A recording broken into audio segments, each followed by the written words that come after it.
Assalamualaikum warahmatullahi wabarakatuh. Perkenalkan, nama saya Ernisa Fitri dengan NIM 2115008 dari kelas BKPI 4A. Di video kali ini saya akan mereview makalah yang berjudul Prinsip-prinsip dasar dalam modifikasi perilaku, shopping, dan token ekonomi yang dipresentasikan oleh Via dan Abdillah. Pertama itu ada definisi shopping dan token ekonomi. Pengertian shopping adalah pembentukan perilaku baru atau perilaku yang belum pernah dilakukan individu, bahkan sulit untuk memunculkan perilaku baru yang diinginkan.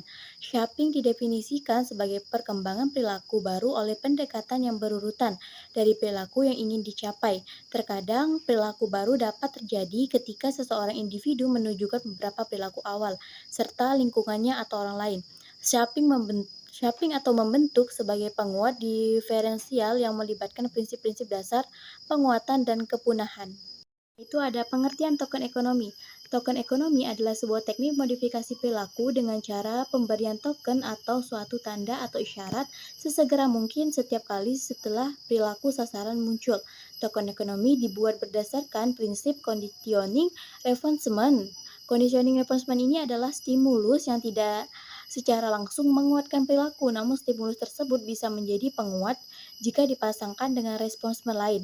Ada 3 karakteristik dasar yang dimiliki token ekonomi sebagai suatu program dalam modifikasi perilaku, yaitu yang pertama, perilaku yang akan diperkuat dipaparkan dengan jelas. Yang kedua, prosedur yang digunakan adalah dengan memberikan reinforcing stimulus atau token saat perilaku target muncul. Yang ketiga, aturan yang ada direncanakan untuk mengatur pertukaran token untuk setiap objek atau peristiwa yang akan diperkuat. Selanjutnya itu ada langkah-langkah shopping dan token ekonomi. Langkah-langkah yang dilakukan untuk penggunaan shopping yang tepat di antaranya adalah yang pertama, membuat analisis ABC, yaitu A sebagai antecedent atau penyebab sikap, yang B behavior sikap yang dipermasalahkan, dan C konsekuensi atau akibat yang diperoleh dari sikap tersebut. Yang kedua, menetapkan sasaran sikap khususnya yang hendak dicapai bersama konseli. Yang ketiga, tentukan bersama jenis responsif positif yang hendak digunakan. Yang keempat, membuat perencanaan dengan membuat tahapan pencapaian sikap dari dini hingga sikap akhir, misalnya bolos menjadi tidak bolos. Yang kelima, perencanaan bisa dimodifikasi sepanjang berlangsungnya program shopping. Yang keenam, penetapan waktu pemberian reinforcement pada tiap sesi program, misalnya sehabis sebagian kali percobaan sikap sasaran dalam satu sesi. Itu ada langkah-langkah yang dilakukan untuk melakukan token ekonomi. Di antaranya yang pertama, menentukan perilaku target. Yang kedua, identifikasi item yang bisa digunakan sebagai token. Yang ketiga, memilih backup reinforcement. Yang keempat, memutuskan jadwal yang tepat untuk pemberian reinforcement. Yang kelima, menetapkan banyaknya token yang bisa ditukar. Yang keenam, mengidentifikasi sumber-sumber yang bisa membantu. Yang ketujuh, menetapkan waktu dan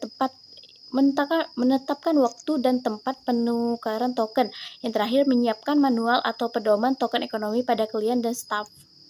Terakhir itu ada kelebihan dan kekurangan shopping dan token ekonomi.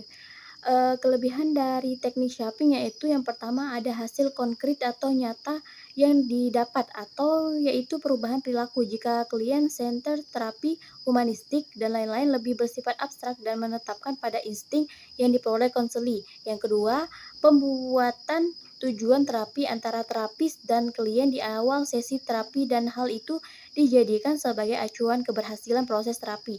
Yang ketiga, waktu konseli relatif singkat. Yang keempat, kolaborasi yang baik antara konselor dan konseli dalam penetapan tujuan dan pemilihan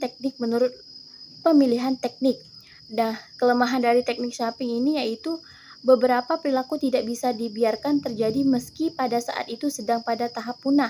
Yang kedua, orang tua sering tidak sadar akan prinsip yang ia buat. Dan yang terakhir, orang tua terlalu banyak berharap akan segala sesuatu pada anaknya. Mungkin hanya itulah review makalah kali ini yang dapat saya sampaikan. Jika ada salah, saya mohon maaf. Kepada Allah saya mohon ampun. Saya akhiri, wabillahi taufiq wal hidayah. Wassalamualaikum warahmatullahi wabarakatuh.